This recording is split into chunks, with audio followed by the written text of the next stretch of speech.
So today we're looking at the section B, the second part of section B in the Instrumentum Laboris. And I'm really here just to give you more of an overview of what's in the document and a sense of what the participants will be asking each other, discussing, discerning when they gather in October.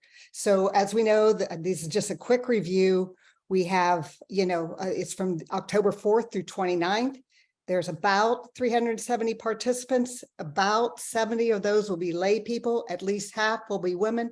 And we know that Pope Francis can appoint more. So these are the numbers that we have now. Since there hasn't been a participant list released yet, we heard word last week that, there's probably a list there, but Francis has to finalize it. So we know that the names have not been released, at least not until this morning when I looked last. And the meeting itself has been moved from the Synod Hall, which is sort of like this U-shaped theater-looking structure, to the Vatican Auditorium, where hopefully it'll be more conducive to the kinds of small discussions that they're going to be having during that time. And what the Instrumentum Laboris is, the working document, is very different looking than previous documents like this. It's a guide for the participants to look at the issues that need to be discussed and ask questions, answer questions, discern through the use of questions and discussion. And they'll have the Instrumentum Laboris, this document that we're talking about now. They're supposed to be looking at all the final documents from the Continental Assemblies and the final document itself.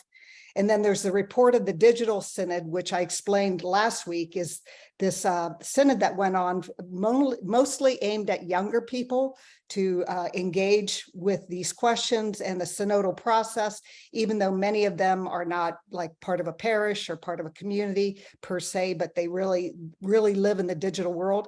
So I think this is something of a good faith effort to reach out to people beyond the bounds of parishes. And then they're supposed to be looking at the Apostolic Constitution Episcopalis of Communio, which is the new way under Francis that we do the synods, where a decision agreed by all could become ordinary magisterium. And then they're also supposed to have some knowledge of the International Theological Commission's documents on synodality and the life and mission of the church, and the sensus fidei of the life of the church. So as I said before, this is the Instrumentum Laboris, so the working document, is designed as a practical guide. So questions are posed, other questions will emerge, they know that. And what the document says, which I think is very interesting, the Synod is a privileged place to ask new questions, even if established magisterial teaching is involved. In other words, they are not to attend to anything as if it's already been resolved. All questions are on the table in a sense. So they have this meeting in October separated into 3 sections. Since it's 3.5 weeks, it's not clear that I have seen yet. Maybe somebody else knows how exactly it'll be divided. But the first section is sort of, deciding together what are the fundamentals for being a synodal church. So they're going to discuss that. Then section B is the section that we've been focusing on. So last week we talked about communion. And then this week we're talking about co-responsibility and mission. And then next week we're going to talk about participation, governance, and authority. And that's what they'll be doing in the middle section of the synod. And then at the end, they're supposed to gather the fruits and the practical next steps, and then make a plan for going forward to October of next year. And it says in the document, the main objective of the first section will be to outline paths of in-depth study to be carried out in synodal style. So they're going to sort out who are the relevant actors, and then make a plan. What needs to be studied? What do we need to look at? Whether it's theological look at something or canon law, that's what they'll be deciding as they go forward to October 2024. So tonight's session, we're looking at co-responsibility and mission, which, so here's what the document says about the Instrumentum Laboris says about co-responsibility and mission. So it says, basically, synodality and mission are inseparable. They are supposed to, be a Pentecostal in nature, spirit liftings, alive in the spirit. And it says this very interesting line: mission is not the marketing of a religious product, which we hope a lot of our leaders are hearing, but the construction of a community in which relationships are a manifestation of God's love.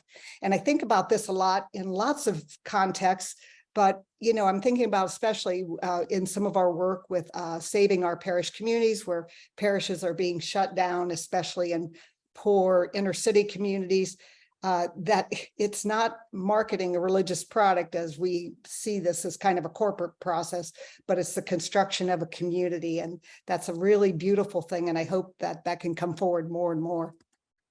So in mission, the key questions are: how can we better share gifts and tasks in the service of the gospel? And this is a really poignant question. What are members willing to hold in common, starting with each person's uniqueness by virtue of their direct relationship with Christ? And this is where the rubber will meet the road. What can we hold in common? And the key ideas under mission are: we are in a missionary church, and everybody is needed to really bring forward the synodal dimension of the church. Each member's contribution is precious and indispensable. A missionary synodal church has a duty to recognize and value each member's contribution for the good of humanity. And when it comes to co-responsibility, here are some of the key questions and ideas. How do we solicit the contributions of all? How do we value the diversity of charisms? How do we integrate hierarchical structures and charismatic gifts? And in the document itself, it quotes this, I practice it and now I forget it. I uvenizet ecclesia. I'm sorry about that. I really botched that. But it is, this is a document that they quote in the Instrumentum Laboris. And basically, the document says all points of view have something to contribute toward this discerning of the signs of the time. And they give an example. For instance, people that are impoverished should not just be the objects of our ministry, but they should be the protagonists. Very important point. So in this document, I just want to go back, since it's used in the second section here. It says that this, I'm going to call it IE for ease. In 2016, Francis approved it. It was a CDF letter to the bishops. And it basically, when you look at the document, it didn't get much press, if you will, but for some people who have looked at it, say it's the most important official Catholic treatment of charisms since Lumen Gentium. And basically, the comparison between the two says this person says Lumen Gentium did not treat charisms and hierarchical gifts equally. And we all kind of know that from living in the church, right? Charisms may be useful for the church, but hierarchical gifts are essential. And as section 17 puts it, the priest alone can complete the building up of the body in the Eucharistic sacrifice. So there was heavy emphasis on hierarchical gifts. But what's emphasized in this IE document is charisms are intrinsically linked with ministry. And if you read it, there's still sort of the traditional divisions, and yet the document moves the two closer together and makes them much more interrelated, which is a movement forward. And then another important aspect of what's going to happen in October is the appointment of Archbishop Victor Manuel Fernandez on July 1st as the new head of the CDF. So you can see Pope Francis making a way for new conversations, kind of removing barriers wherever possible for new ways of being church. And Francis sent this letter, and I love it. It says, he sent a clear message, this was in the NCR, that the purpose was not to control theologians, but to promote new ways of evangelization and doing theology. This is just what we need if we're really going to be in a synodal church, right? If we're really going to make those changes. And he said, he makes this statement that in other times there were immoral methods used rather than promoting theological knowledge. Possible doctrinal errors were pursued. And he says to Fernandez, I expect you to do something completely different. And basically, again, comes back to the fact that different lines of philosophical, theological, and pastoral thought can make the church grow. So he's really very much, making a way for some brand new ideas to come forward as we look at this next 2 years in the synod and in synodality. So the questions that will be posed to participants in October are, number one, how can we walk together toward a shared awareness of the meaning and content of mission? And along that lines, it says we should address things like renewal of the liturgical life of the local church as a place of proclamation. We have a desire for a church that is poor and close to those who suffer. So, close to the people who are suffering.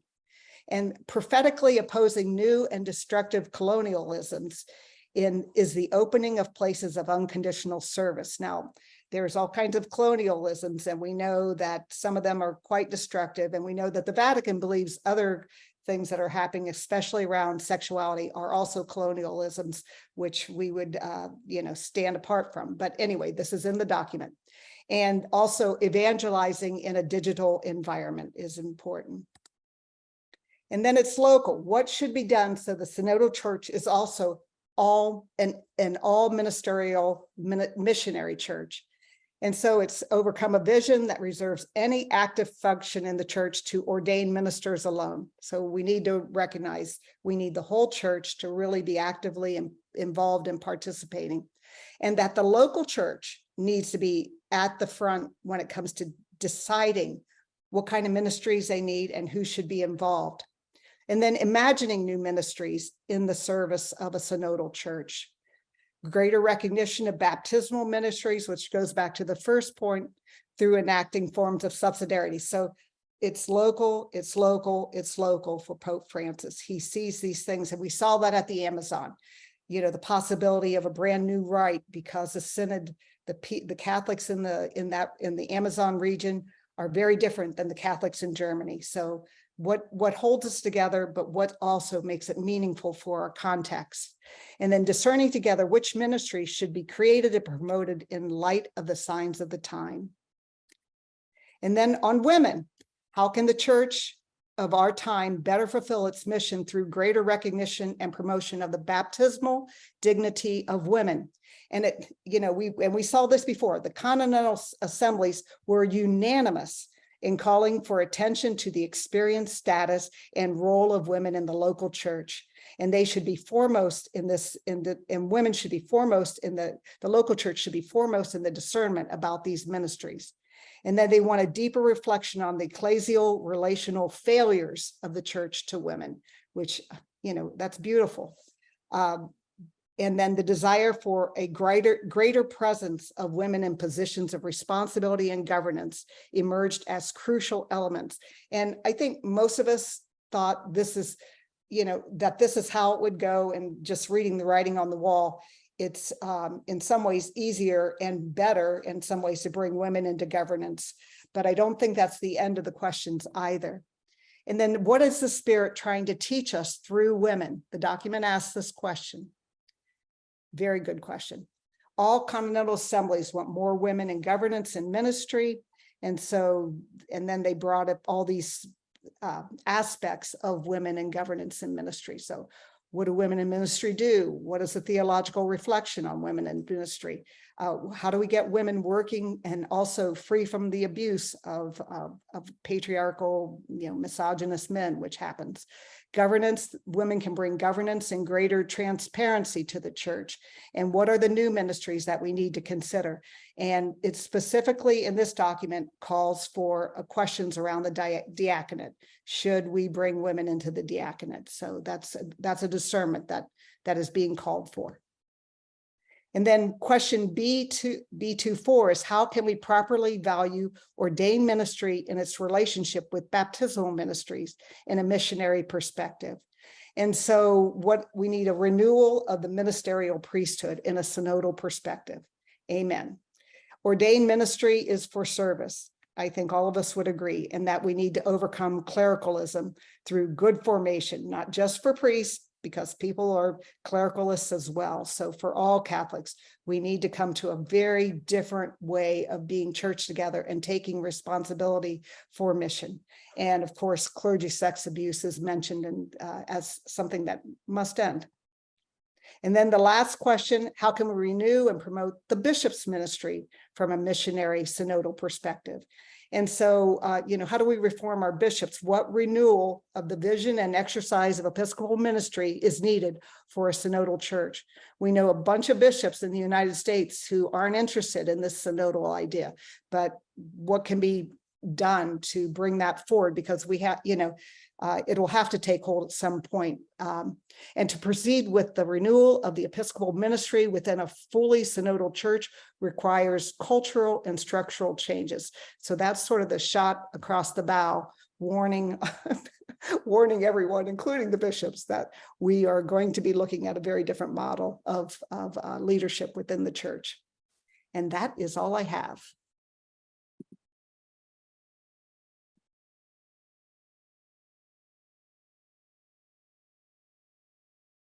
Great. Thank you, Deb. You have such an incredible gift for reading these documents and getting to the heart of them. So thank you for sharing. And with that, I'd like to turn things over to Kate McElwee for her insights and perspectives. Thanks, Russ. Thank you, Deb. Hi, everyone. Thank you so much for this invitation.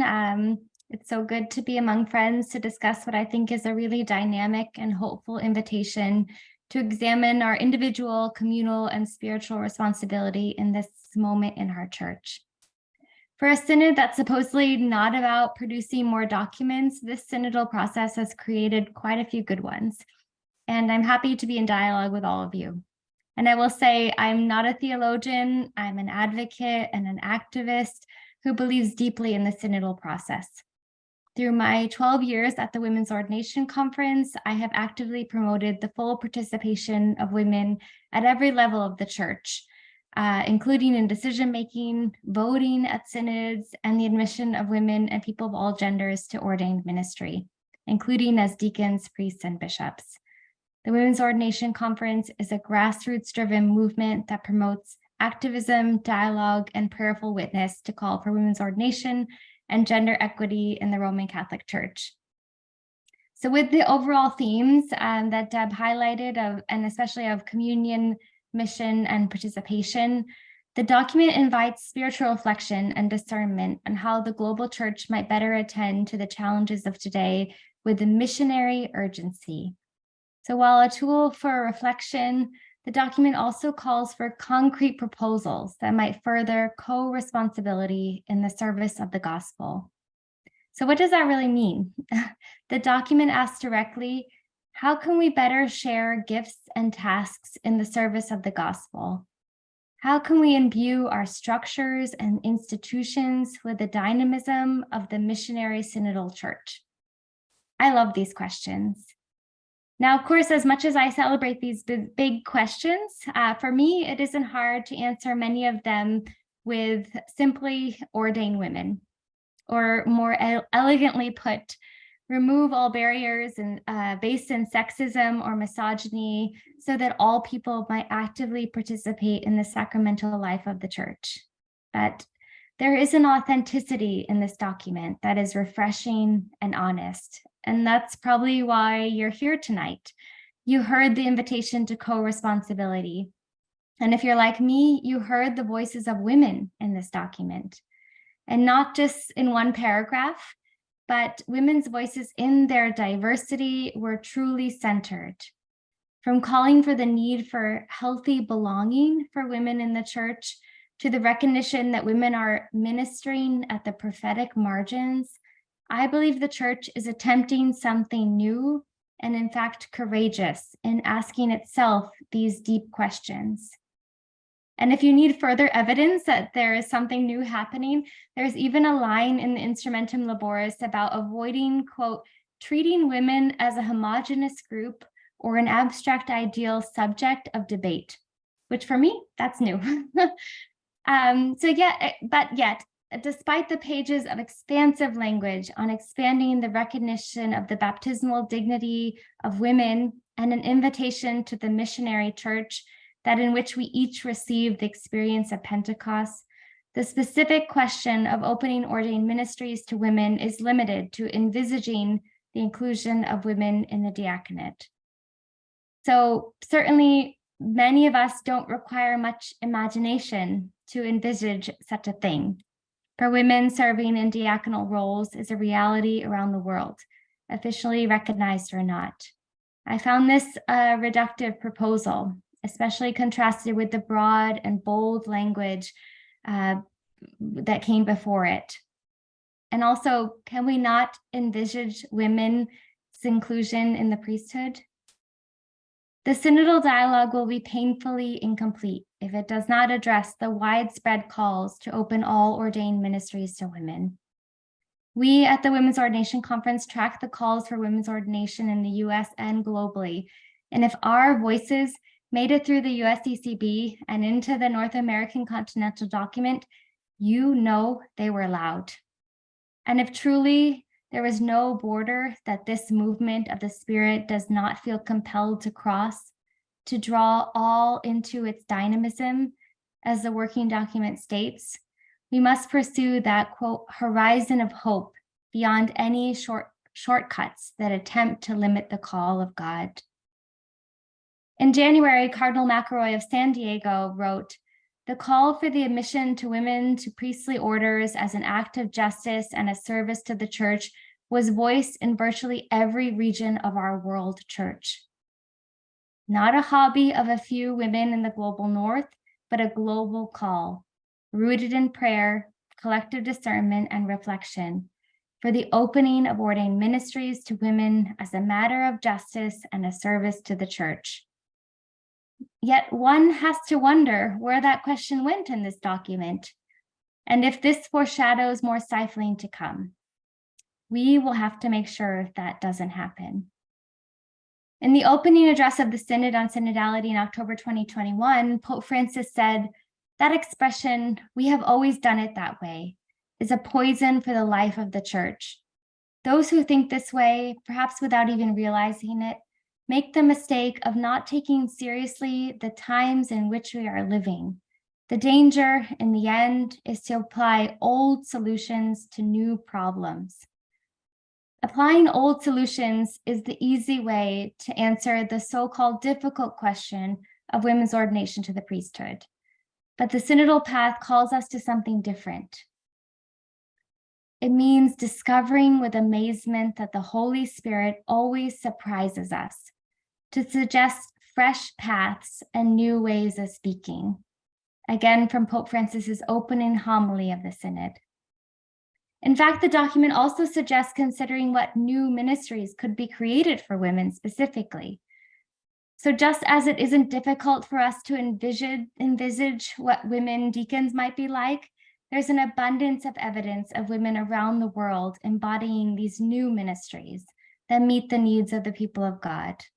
I think of women church and base community models that are not constrained by what is and what is not supposedly permissible in the eyes of Rome.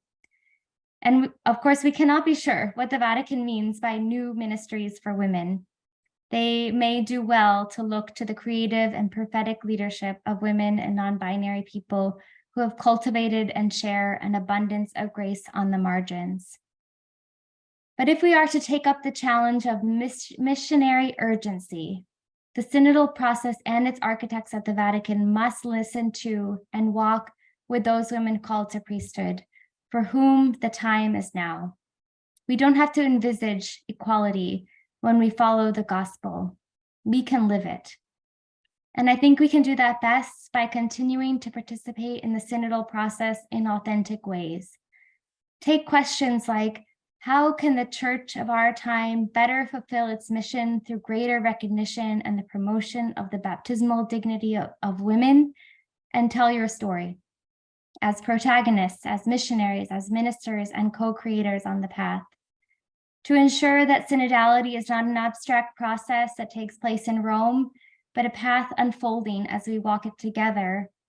And I pray that the Vatican and we, the people of God, do not limit our imagination as to how women might experience God's call. We must continue to work to widen the synodal tent to include the voices of women who have discerned sincere calls to priesthood, some of the most marginalized voices in our church, that their voices are heard this October. If the church is to live up to its synodal call to recognize the common dignity deriving from baptism, it must welcome their witness. And while I will not discount the value and affirmation that comes from Vatican process or a document capturing the experiences of women with a semblance of depth, we simply must journey together beyond words if we are truly to dismantle clericalism and patriarchy. If we are to take up the challenge of missionary urgency, the Synod must listen to and walk with and uncompromisingly call for the sacramental equality for women called to priesthood, for whom the time is now. Thanks.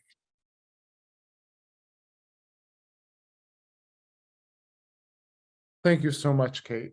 And thank you for being here and for all of the work that you do day in and day out for women in this church.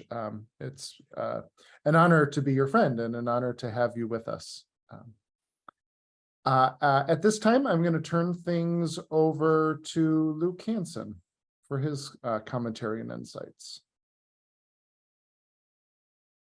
All right. Thank you, Russ and Deb, for the invitation to be here and to be with Kate. Thank you for your eloquent and prophetic words on this document, which I think reflect, the long work of WOC, Women's Ordination Conference, in engaging these questions in the church. I love that we started with prayer, because what I see in the documents over and over again is that the Holy Spirit is meant to be the protagonist in the synod process. And I think if that truly happens and the Holy Spirit is kept at the center of this, then that brings me hope. Then I think that there's great hope for reform, because I think the Holy Spirit wants to bring the church kind of beyond what we can even imagine right now. One note in the worksheets that they provided for the synod participants is that these worksheets are meant to be done, to be practiced, and not to be read. So I've violated that, because I've only read the worksheets and kind of reflected on what I saw, and I've prepared a few comments on them. But I appreciate the fact that the most important thing that can happen with the worksheets is that they are tools for communal discernment that can not just be used in the synod assembly in October, but can be used by all of us with the communities that we're a part of. So first, I just want to provide a couple general comments on the synod, and then I'll provide a couple more specific comments on the question of women and the diaconate, which the Instrumentum Laboris names. I've helped report on the last 3 synods, and Deb and I traveled to Rome together in October 2015 for the Synod on the Family. That was the second session of it. And then when I was a Jesuit and a student in Rome, I was there for the Synod on Young People in 2018 and the Synod on the Amazon in 2019. And Deb was also there for those. And I think the synod process keeps improving. That's what I see in this document. Maybe many of us in this meeting recall, when Francis put together a global survey. This was during the course of the Family Synod. How it was not user-friendly. Let's put it like that. It was convoluted, long, confusing. I think there were 46 questions with multiple parts. And so much of the language in that global survey, that global questionnaire for families, the language was inaccessible, irrelevant. It just wasn't accessible. And I thought, wow, like what a shift to see like 15 simple worksheets that kind of explain the topic and then mostly ask questions for conversation. So I just really appreciate the way that the synod process seems to continue to improve. And I know it's been by trial and error, and I know they've learned lessons each synod, and I think we're seeing some of the fruits of their willingness to learn and do things differently. I also, when I see an emphasis on communal discernment and the very specific ways that the synod document invites people to be in conversation with each other in the spirit, I think of the example of communities of religious women who have been practicing this for decades and sometimes been dismissed by some church leaders or by some Catholics. And now these practices and the wisdom of these practices about how to make decisions together, how to discern what the Spirit is wanting to say. Now it's being adopted at this universal level in the church. I mean, it's pretty remarkable. These practices have been around, and now I think they are, receiving the attention and the commitment that they deserve. I'm also excited that something that struck me at the family synod that I went to is that, it was mostly bishops in the assembly, and they were talking about marriage and lots of questions around marriage and family life. And they just seemed, many of them, just seemed a little like unprepared, and they weren't experts in these fields. It's like, it's important to have not only people with lived experience first and foremost, but people who are experts in sacramental theology and people who are experts in canon law. And I just thought a lot of the participants in that synod didn't quite have a good grasp of the issues that the synod was facing. And I love the fact that we're going to have an entire year between this October and next October where when certain issues are named, we'll have space for like in-depth theological and canonical studies. That's the language that the Instrumental Laborum used. We need that time. We need the time, and I think we need that depth of study. Okay. When I read this, I kind of felt like I did when I read the working document for the Amazon Synod. I thought, I have never read a church document like this. That was such an Amazonian document. I was like, wow, that was not written in the Roman Curia by a bunch of cardinals and bishops who have never been to the Pan-Amazonian region. And that's the kind of freshness and hope that I felt when I read this. And for me, the key characteristic was its openness to uncertainty and not knowing the answers to the questions and incompleteness, and I'm going to just like a few of my favorite quotes. This document is not about assertions or stances, but questions. Each has something to learn. The people of God, the bishops, the Pope. The church must ask for forgiveness. The church has much to learn. We recognize that the church has caused wounds. There's a healthy restlessness of incompleteness. We must remain open to surprises. So what a contrast from other church documents, which mainly assert with confidence. And it made me think of Pope Francis in like one of the first big interviews he did in his first year as Pope with Jesuit journals around the world. He talked about how he's very suspicious of people who are certain about too many things. He said, if a person says that he met God with total certainty and they're not touched by a margin of uncertainty, that's not good. If one has answers to all the questions, that is the proof that God is not with him. I thought, what? So he expressed this openness to like, hey, it's okay that we don't know. It's okay to be uncertain. And now I see it in this document. We really have to be open. We really have to be open. We don't know. And that's why they pose questions rather than just assertions. Okay, just a couple comments on women and the diaconate. I think this document approaches it from a strong theological foundation that the origin of all ministry in the church is our baptism. And it says that over and over again. And it even uses language of like there are baptismal ministries. These are, ministries that every baptized person can engage in. And not all of them are instituted or like officially recognized, but ministry is founded in our baptism. And ministries that are not ordained ministries should not be subordinated to ordained ministries.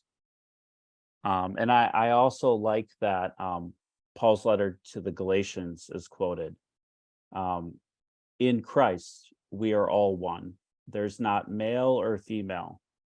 So I know many of us have, believed that deeply and, would often cite this as a foundation for thinking about ministries being open to all persons in the church. But I don't really recall like seeing it in a church document like this as like one of the theological foundations to think more broadly about ministry and gender. Kate already used this word, and I think Deb did too, but there's the raising of the topic of women deacons has been unanimous in the continental assemblies. So there's just there's a universal recognition that the church has to do better when it comes to women in ministry. And as part of that, the question of women deacons has come up again and again. There's just one, this feels like just a little language thing, but I think it's really important because in the last document of the synod, it talked about a female diaconate, and that was the language they used. The church should be engaged in a discernment around a female diaconate, and that caused a little concern because it's a way of thinking about the women deacons in a way that's separate from like the ordained ministry of the diaconate as it exists in the church today. And I thought like that was confusing language for me. Like I wanted to know, what are they talking about? And that's why I was really happy to see that in this document, it did not use that language, but it talked about, quote, women's inclusion in the diaconate. It's different language, but I think it's really significant because what we're talking about is the ministry of the diaconate that exists in the church today. So we're talking about ordaining women to the diaconate, women's inclusion in the to me, it's a lot clearer, and it's a really important distinction. I also love that this document frames the question of the permanent diaconate within the context of like what a missionary and synodal church looks like. Because as WAC has done really well with not just calling for people of all genders to be ordained as priests, but we also have to envision a renewed priesthood. And that's what I hear this document saying, not just about the episcopate and the priesthood, but also the diaconate. What does the diaconate look like in a synodal church? And I think of a deacon's ministry of listening, a deacon's ministry at the margins, a deacon's ministry as a bridge builder, and how powerful it would be if women were a part of this ministry, if women were ordained as deacons and they were in this synodal ministry. I'll kind of conclude with a little bit of a fear that I have. Like in the end, if you read the worksheet on bishops, all the power resides with bishops. And it just makes, the synod is a consultative body, and we're being invited to participate in a spirit-led discernment, but in the end, the Pope decides, and the bishops decide. So where will this all go? I don't know. But yeah, that's why we need a Pope who's totally committed to this process and really believes in like spirit-led discernment of the people of God. And we need bishops who are committed to it because power resides with them. My final thought is one line in number 31 from this document. What is the hope of engaging in this discernment? The hope is to become a church increasingly capable of making prophetic decisions that are the fruit of the Spirit's guidance. Yeah, we need a prophetic church, and we can engage in this discernment, but it needs to land. And that's like both, I think, my fear and my hope in the synod process.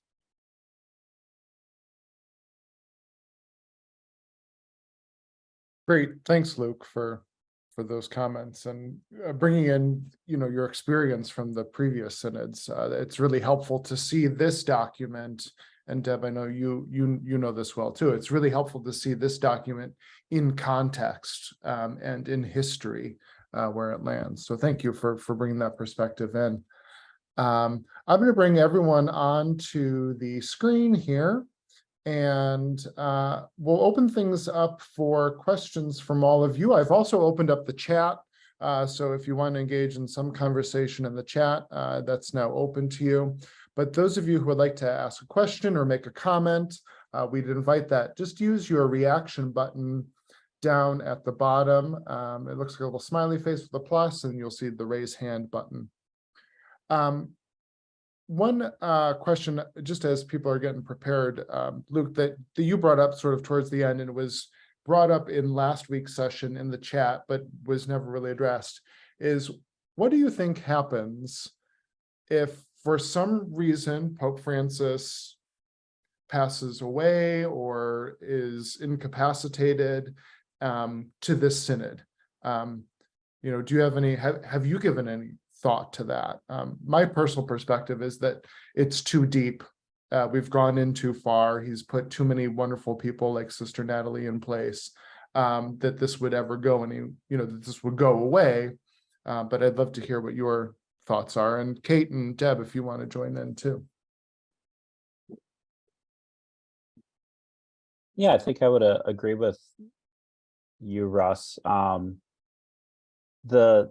The synod will continue. There's no question about that. If Pope Francis died a month from now, the synod would continue. The question would be, in what way are the synod participants encouraged to speak freely and to be like totally engaged and committed to this process? What will be the fruit of the assemblies? I think the assemblies will happen no matter what, this October or next October, but it's a consultative body for the Pope. So what will the Pope do with it? Yeah, will be seriously impacted by who the Pope is. And I don't necessarily fear that scenario, because I've already seen Francis's unwillingness to move on some really important issues in the church. So maybe he's not the Pope that's going to do it, but the next one will. But I love the way that he's encouraged the process. So it will continue beyond Francis, but what will happen with it will depend largely on who the Pope is and what their view is on any number of these questions. Thanks, Luke. Kate, Deb, do you have any? I saw a lot of nodding. Do you have anything to add? No, I agree with that. And I just think we're right. We're in a laboratory of synodality right now as a church. And I think Francis has just encouraged all of us to feel like we're participants, that our voice matters, and to be engaged. And so my hope also is that kind of engagement continues, regardless of the outcome of this synod or the next papacy.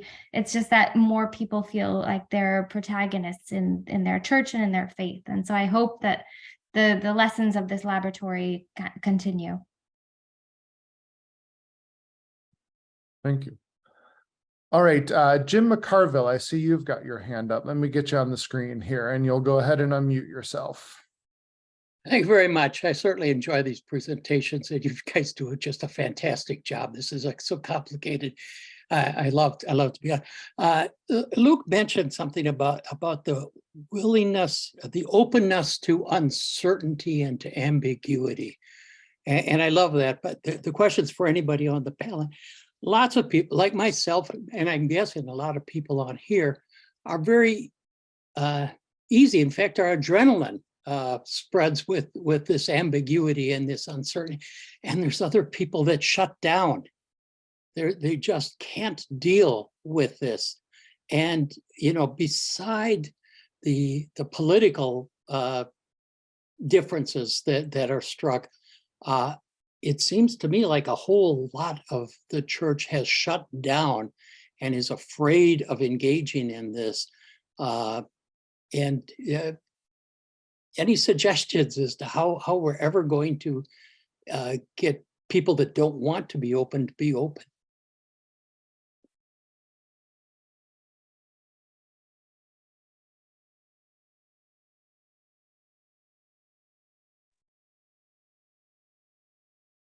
That's a great question, Jim. I'm not sure what the answer is to that question. I think because there's such a deep-seated mentality that's been formed for decades or centuries, you know, that the church is supposed to be one thing, you know, this way, or it's supposed to have these features, or it's supposed to proceed in these ways. And now there are a lot of Catholics who are totally committed to that, and they were told that that is the way things are and they will never change, and it is divinely established. That language only comes up once in this document, and it's about the three ministries that are part of, or the three ordained ministries. That is the divinely established reality in the church. Well, yeah, there are a lot of Catholics who believe that, like, very small things are also divinely established, and it's our job to follow them. So I'm not sure, what creates an openness around that. But I think it does mean a lot that there are more bishops and cardinals and a lot of Catholics just engaged in this process, showing what it looks like. I mean, I don't know what kind of impact that will have, because we can't control what people think or do. But I think that's important. It's great that we can say, like, hey, look at what Cardinal Cherney said. Look at what Cardinal Supich said. That has an impact on some Catholics for their leaders to use this language and to show this openness. Let me also say that, Jim, that, I mean, if you think back to Vatican II, you have gray hair, so do I. So we can remember when people complained that the new books came out and all of a sudden everything's in English and we have those strange new pieces of art.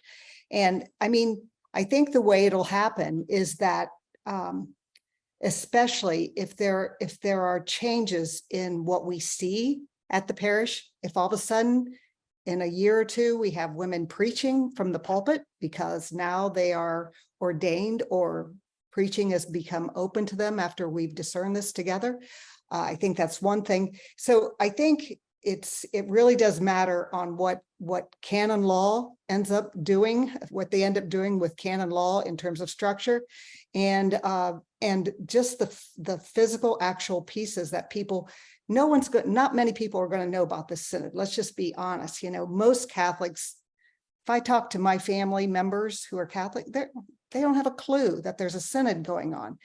But just like Vatican II, most Catholics probably didn't really completely understand that until they got new prayer books, until the altar was changed, you know. And so I think, just like anything else, it won't happen overnight, but it'll happen because of physical changes at the parish level and at the community level. So when we start seeing more women, people are going to have a different experience. Thank you. Thanks, Jim. Great question. All right, let's see. Marie, I see you have your hand up. Let me get you on the screen here. And you'll just need to unmute yourself. I'd like to make a comment first. I've noticed a couple of you commented on the language, and the church is very good in the way they use language. And when I noticed what they said on women, I'm just going to read the introduction into it. And you will note nowhere in their introduction into women do they use the word ministry. And it is only in the very last, second last point that they mention perhaps a consideration of women deacons. So I'll just read you the introductory, if I may, piece. So here it says, concrete steps can the church take to renew and reform its procedures, institutional arrangements and structures to enable greater recognition and participation of women, including in governance, decision-making processes, and in the taking of decisions, in a spirit of communion and with a view to mission. Ministry is not even mentioned. So that is quite a deliberate point. The other thing I want to comment on is John Alonzo Dick, who said, basically what his research shows is that in the first 3 centuries, men and women were not ordained. And when they were ordained, it was not a sacramental ministry. And that the sacramental aspect of it came later, I think, according to not just his studies, but this can be confirmed, I'm only quoting here, in the Middle Ages, so to speak. So even the question of ordination as a sacramental ministry, it's never been challenged before. I'm wondering if it is challengeable, that ordination is not about whether you have a sacramental power. According to his studies anyway, ordination was about bringing some order into the situation. So I'm just making that comment, okay? So there, yes.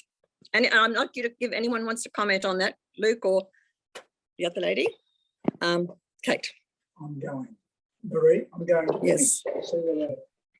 All right, Kate, or Luke or Deb, did you want to respond, Kate?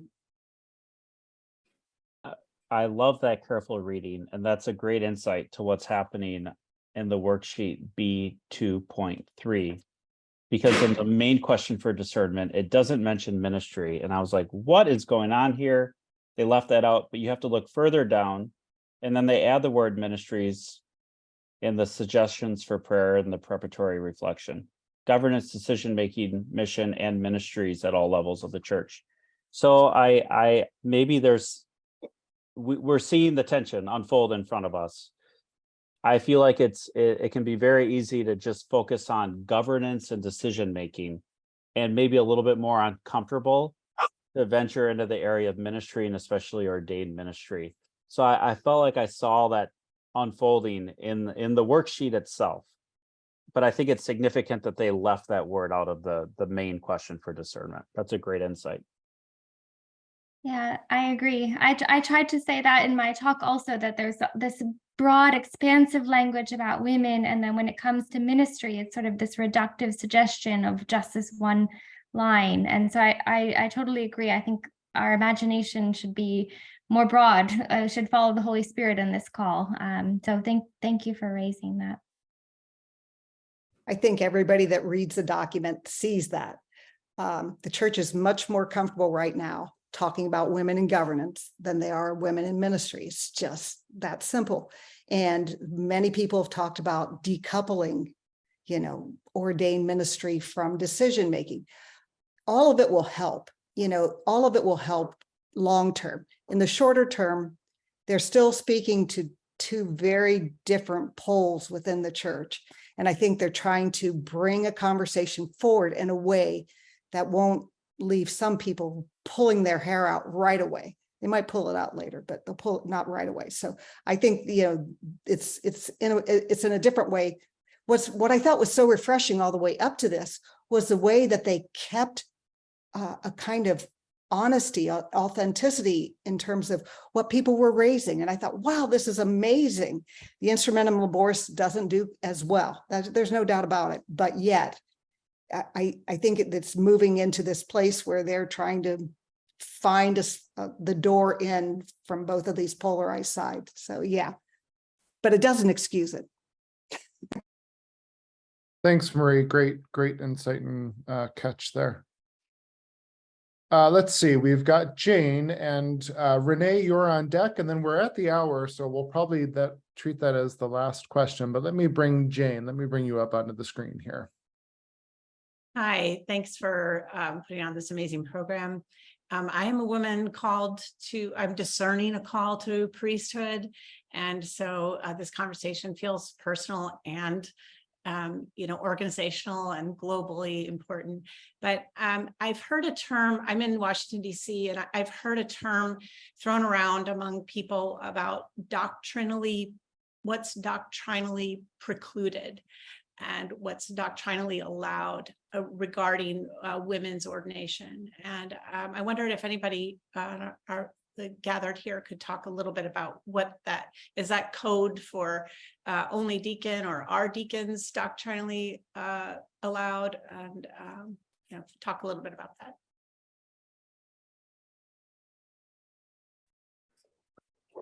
What I read, Jane, so again, there's sort of contradictions. The tension is built right within the document.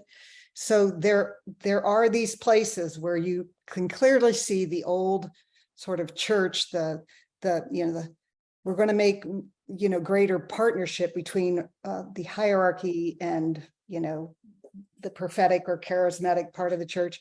And yet there's still the establishment. But on this question, there is this section that says, just because it's been decided in a magisterial way doesn't mean we can't bring the questions to the table. So I see these openings. There's cracks in the where before, we can't talk about this. I think the document is trying to make space and trying to let people know, even on issues that have been decided in some particularly destructive ways, in some ways for women, that there's an openness. We can ask questions. Even then we can bring it to discernment.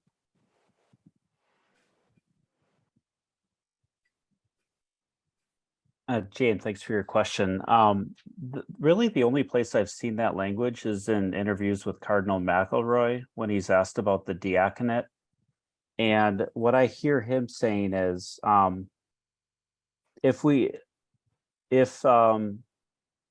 in his mind, there's no doctrine against women serving as deacons. And I would totally agree with that. And he's trying to say, if we can do it, we should do it. Like if there's no barrier in the way, theologically, doctrinally, then it is completely unjust discrimination to not invite women into that ministry, to not recognize the call of women to that ministry. So I've seen him use that language in a way to say we should move forward with women as deacons. And yeah, I think the underside of that, which I hear in your question is, I don't know what his personal view of this is, but I think he would recognize that in the Catholic Church today, that at least the reservation of priesthood to men alone would be considered authoritative, not infallible teaching. It could change, but wow, they've really built a fortress around reserving priesthood to men alone. That feels like a longer struggle. So I think what I hear in him, it's his way of saying, hey, the diaconate is open, let's do it now. Like, why wait? When maybe the ministries of priesthood and the episcopate, have been kind of walled off in a way, or we're not there yet. That's like my interpretation of what he means when he uses that language.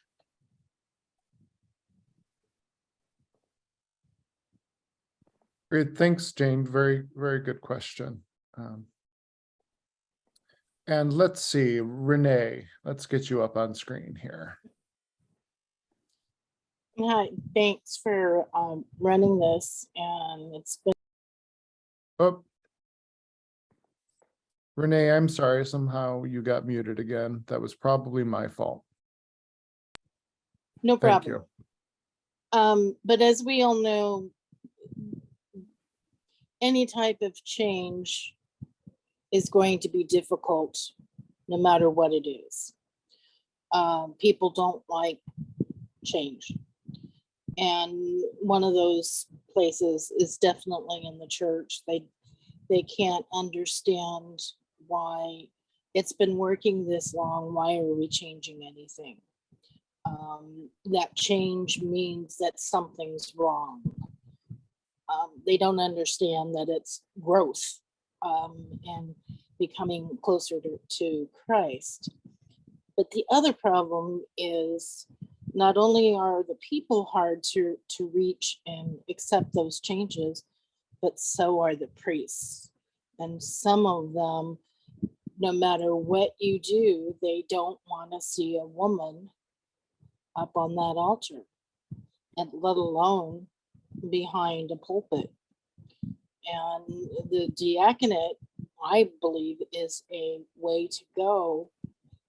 It's not complete, but it's a start. But how do we deal with the priests that just don't want to change? They don't want to even try it. They are so afraid of allowing a woman behind the pulpit.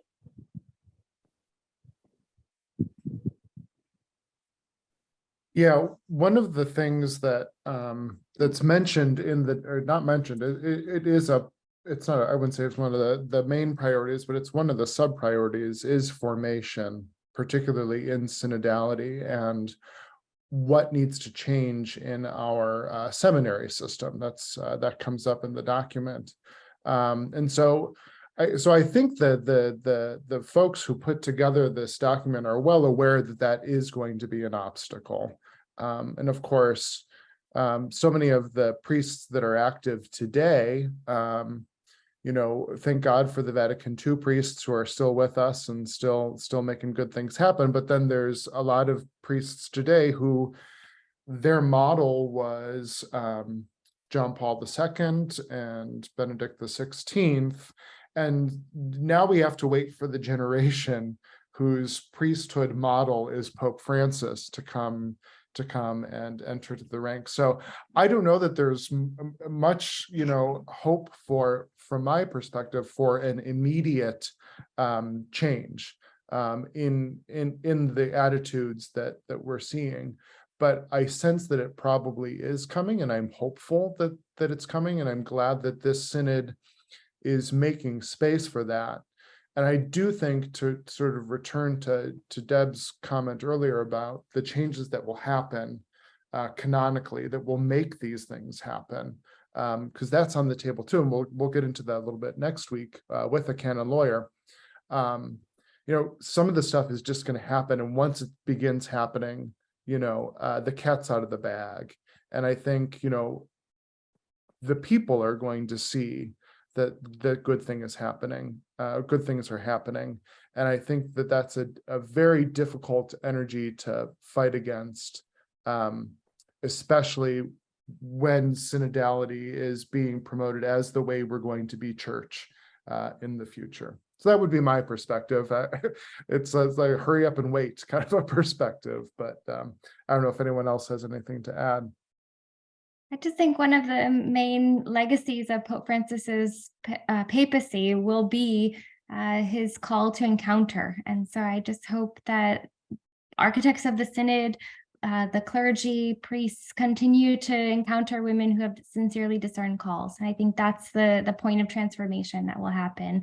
And so I hope that if anything comes out of the synod, that openness to hearing and being receptive to the call of the Holy Spirit presented in any person around us is heard. And so that's my hope. And I hope, that's, I think, the main point that we can grow from.